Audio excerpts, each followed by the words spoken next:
بسم اللہ الرحمن الرحیم. In the name of Allah, the Beneficent, the Merciful. الحمد للہ وکفا وسلام علی عباده الذین اصطفى اما بعد فقد قال اللہ تبارک وتعالی فی القرآن المجید والفرقان الحمید. اعوذ باللہ من الشیطان الرجیم. بسم اللہ الرحمن الرحیم. ظہر الفساد فی البر والبحر بما کسبت ایدی الناس لیذیقہم بعد الذی عملوا لعلہم یرجعون. صدق اللہ العظیم وصدق رسولہ النبی الکریم ونحن علی ذلک من الشاہدین والشاکرین. محترم حضرات، ابھی 2 دن پہلے کی خبر ہے. ہم سب جانتے ہیں کہ ترکی اور شام کے بعض شہروں میں زلزلے کے شدید جھٹکے محسوس کیے گئے، جس کے نتیجے میں ہزاروں افراد جاں بحق ہو گئے اور کئی ہزار لوگ زخمی ہو گئے. محترم حضرات، اللہ کی طرف سے یہ جو زلزلے آتے ہیں، یہ قدرتی آفات میں سے سب سے ہولناک اور تباہ کن تصور کیے جاتے ہیں. یہ زلزلے اچانک آتے ہیں اور پلک جھپکتے ہی بے شمار انسانوں اور بستیوں کو تہس نہس کر دیتے ہیں. یہ زلزلے کیوں آتے ہیں؟ اللہ کی طرف سے عذاب الہی مختلف قوموں پر مختلف شکلوں میں ظاہر ہوتا ہے، جس میں زلزلے، طوفان، سیلاب، قحط، خشک سالی کے علاوہ دیگر زمین اور آسمان کی آفتیں اور بلائیں شامل ہیں، جس کا بنیادی سبب اللہ، اس کے رسول اور نبیوں کی نافرمانی ہے. قرآن کریم میں مختلف صورتوں اور آیتوں میں بیان کیا گیا ہے کہ گزشتہ قوموں پر یہ عذاب مذکورہ وجوہات کی بنا پر نازل کیے گئے. سورہ روم میں اللہ تعالیٰ فرماتے ہیں: ظہر الفساد فی البر والبحر بما کسبت ایدی الناس لیذیقہم بعد الذی عملوا لعلہم یرجعون. خشکی اور سمندر میں ان لوگوں کی وجہ سے فساد پھیل گیا ہے، ان گناہوں کی وجہ سے فساد پھیل گیا ہے جو لوگوں کے ہاتھوں نے کما رکھے ہیں، تاکہ اللہ انہیں ان کے بعض اعمال کا مزہ چکھا دے جو انہوں نے کیے ہیں، تاکہ وہ باز آ جائے. سورہ شورى میں اللہ تعالیٰ فرماتے ہیں: وما اصابکم من مصیبت فبما کسبت ایدیکم ویعفو عن کثیر. جو مصیبت بھی تم کو پہنچتی ہے تو اس بدعمالی کے سبب سے ہی پہنچتی ہے جو تمہارے ہاتھوں نے کمائی ہوتی ہے، حالانکہ بہت سے گناہوں سے وہ درگزر بھی کر دیتا ہے. بزرگوں، زلزلے اور قدرتی آفات صرف اللہ کے عذاب ہی نہیں ہوتے، بلکہ یہ بندوں پر آزمائش کی صورت میں بھی نازل ہوتے ہیں.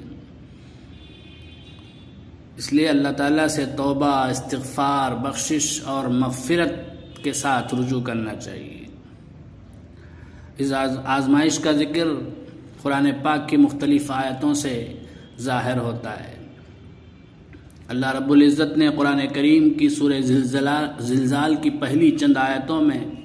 قیامت کی بڑی نشانیوں میں سے ایک ہولناک زلزلے کا ذکر کرتے ہوئے فرماتے ہیں: اذا زلزلت الارض زلزالها واخرجت الارض اثقالها وقال الانسان ما لها. جب زمین اپنے سخت بھونچال سے بڑی شدت کے ساتھ تھر تھرائی جائے گی اور زمین اپنے سب بوجھ نکال باہر پھینکے گی اور انسان حیران ہو کر کہے گا اس کو کیا ہو گیا. مفسرین کرام نے فرمایا ہے کہ ان آیات پاک میں ایک ایسے زلزلے کا ذکر کیا گیا ہے جو پوری روئے زمین پر آئے گا اور قیامت برپا کر دے گا، اور اس خوفناک زلزلے سے زمین کا کوئی حصہ محفوظ نہیں رہے گا، جس کے نتیجے میں پورے زمین کو ہموار کر دیا جائے گا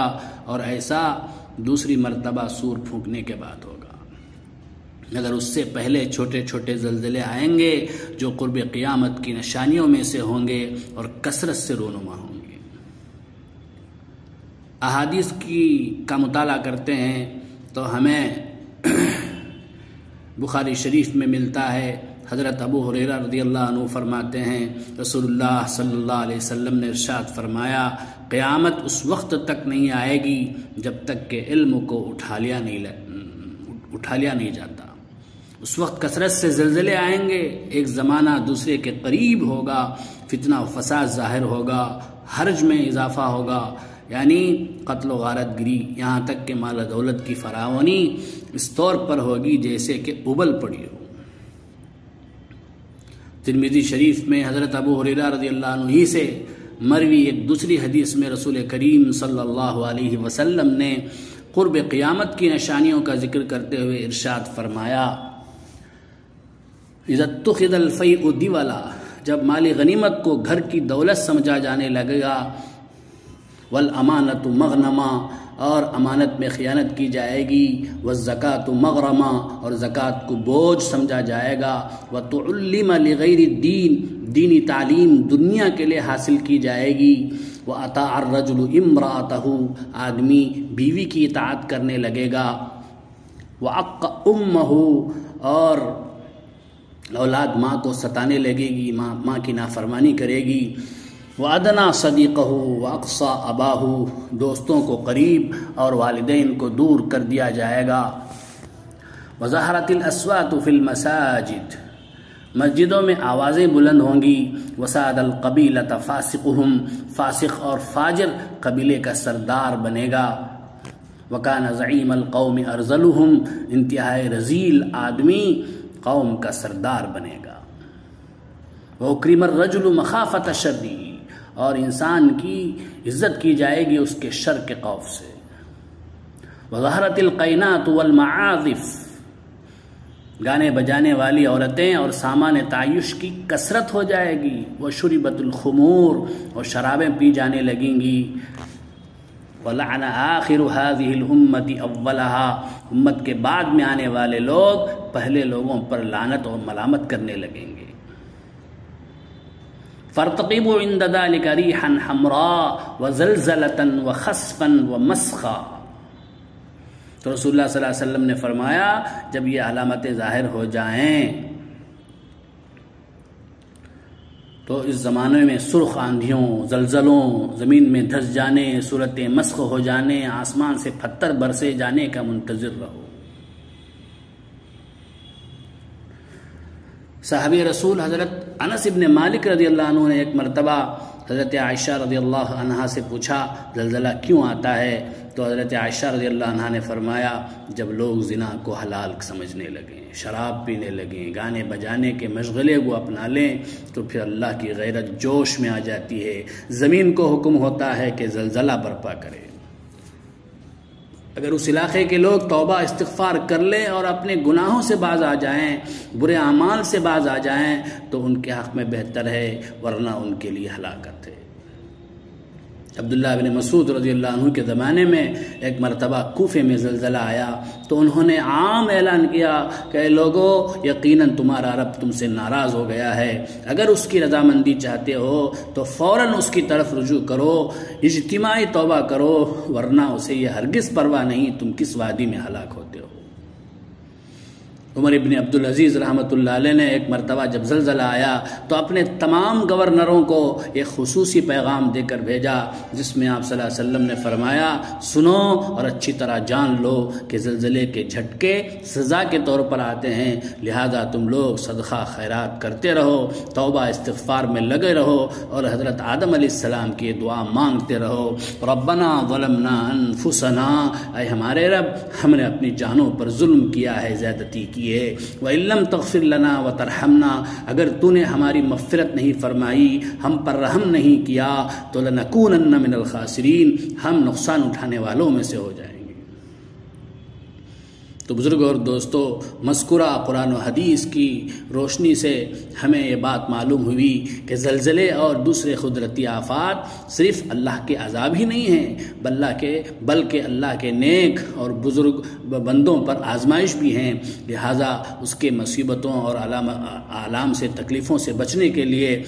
ہم کو قوم کی حیثیت سے سابقہ قوموں کے واقعات سے عبرت حاصل کرنی چاہیے اور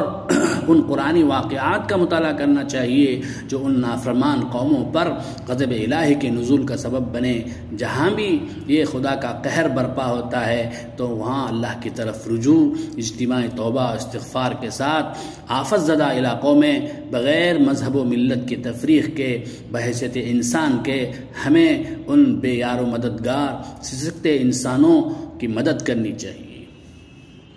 اللہ تبارک و تعالی ہمیں عمل کرنے کی توفیق عطا فرمائے۔ آمین۔ وآخر دعوانا ان الحمد للہ رب العالمین۔